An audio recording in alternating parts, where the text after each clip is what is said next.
Tunda besok. Iya, masalahnya ini tunda Boleh bilang besok, tunda Pak. besok, Pak. Ini hari harus. Kalau meninggal Komitmen. itu bagaimana? Hah?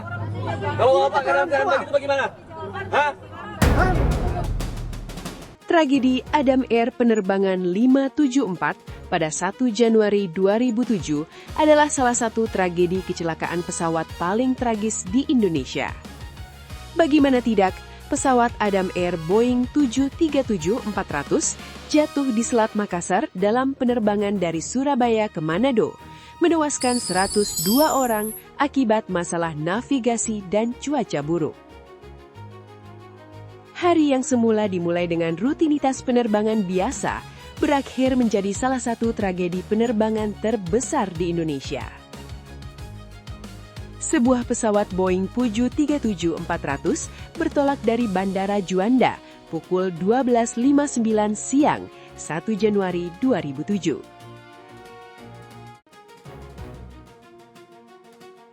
Dalam rencana, pesawat akan transit di Makassar sebelum melanjutkan penerbangan ke Manado.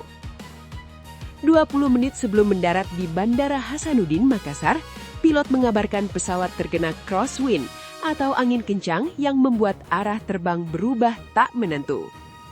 1 menit setelah komunikasi terakhir itu, pesawat menghilang dari radar di ketinggian lebih dari 10.000 meter. Pukul 5 sore harinya, bahan bakar diperkirakan habis, namun tak ada kabar, tak ada sinyal, tak ada tanda-tanda kehidupan. 8 hari kemudian, nelayan di pesisir Desa Bojo, Kabupaten Baru, menemukan serpihan sayap dan pelampung. Temuan itu menjadi harapan pertama dan terakhir untuk menemukan Adam Air. Pencarian besar-besaran digelar di perairan Mamuju, Sulawesi Barat, dengan bantuan kapal riset Amerika Serikat, USNS Mary Sears. Dalam 8 bulan pencarian, kotak hitam Adam Air 82 Agustus 2007 ditemukan pada kedalaman 2.000 meter di perairan Majene. Dari rekaman flight data recorder dan cockpit voice recorder itulah, Komite Nasional Keselamatan Transportasi atau KNKT mengungkap penyebab tragedi.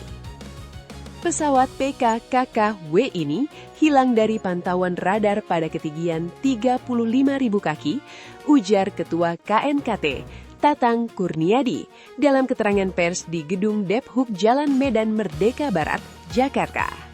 Rekaman flight data recorder dan cockpit voice recorder baru diketemukan dan diangkat pada 27 dan 28 Agustus 2007.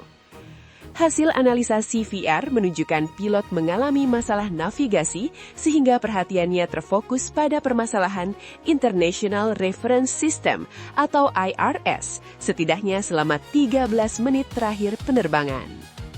Akibatnya, pilot Kapten Revi Agustian Widodo dan kopilot Yoga memberi perhatian minimal pada flight requirement lainnya, termasuk identifikasi dan usaha melakukan koreksi. Ketika terbang di ketinggian 35.000 kaki, posisi autopilot adalah on. Untuk mempertahankan sayap pesawat tidak miring, autopilot menahan posisi setir kemudi aileron 5 derajat ke kiri. Namun, pilot melihat posisi IRS di kiri dan kanan tidak sama, alias menyimpang. Lalu kru memutuskan memindahkan IRS kanan dari posisi NAV (Navigation) ke posisi ATT (Attitude). Hal semacam ini biasa dilakukan saat di darat. Tetapi autopilot malah jadi off atau disengaged. Pesawat pun perlahan miring ke kanan. Tap, tap, tap. Terdengar alarm peringatan autopilot mati di ruang kokpit. Tapi tak lama bunyi itu menghilang, diduga tak sengaja dimatikan oleh pilot dan kopilotnya. Perhatian mereka berdua terfokus untuk mengoreksi IRS.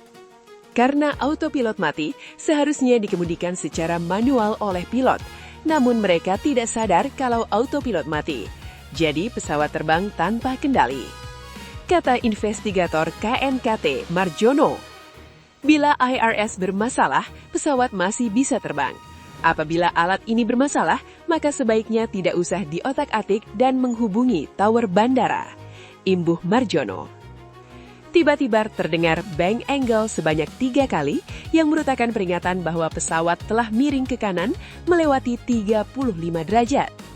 Ketika bang angle 100 derajat dengan pitch attitude mendekati 60 derajat nose down, pilot tidak berusaha memiringkan pesawat ke sisi sebaliknya untuk menyeimbangkan. Tidak terdapat tanda-tanda kedua pilot dapat mengendalikan pesawat secara tepat dan seksama sesudah peringatan bang angle berbunyi. KNKT menyebut kecelakaan terjadi sebagai kombinasi beberapa faktor, termasuk kegagalan kedua pilot dalam intensitas memonitor instrumen penerbangan, khususnya dalam 2 menit terakhir. Burung besi itu pun meluncur ke bawah dengan kecepatan 330 meter per detik atau sekitar 1050 km per jam. Saat itu, pilot baru berusaha memegang kendali pesawat secara manual. Mereka belum menyadari kemiringan pesawat lantaran kemiringan terjadi sangat perlahan, yakni 1 derajat per detik. Kepanikan pun menyergap kedua pilot itu ketika menyadari pesawat miring. "Jangan dimiringin, jangan dibiringin," teriakan terdengar di ruang kokpit. Keduanya sempat membuka quick reference handbook yang tersedia pada chapter 11. Namun sayangnya mereka hanya membaca judul tanpa melakukan prosedur yang tertera dalam buku tersebut. Usaha mengendalikan pesawat terlambat dilakukan. Bahkan salah satu bagian pesawat patah. Burung besi itu pun menghunjam ke perairan Majene dengan kecepatan sangat tinggi. Di dalam air, pesawat itu pecah. Karena berat jenisnya lebih besar daripada berat jenis air, serpihan pesawat banyak yang tidak mengapung.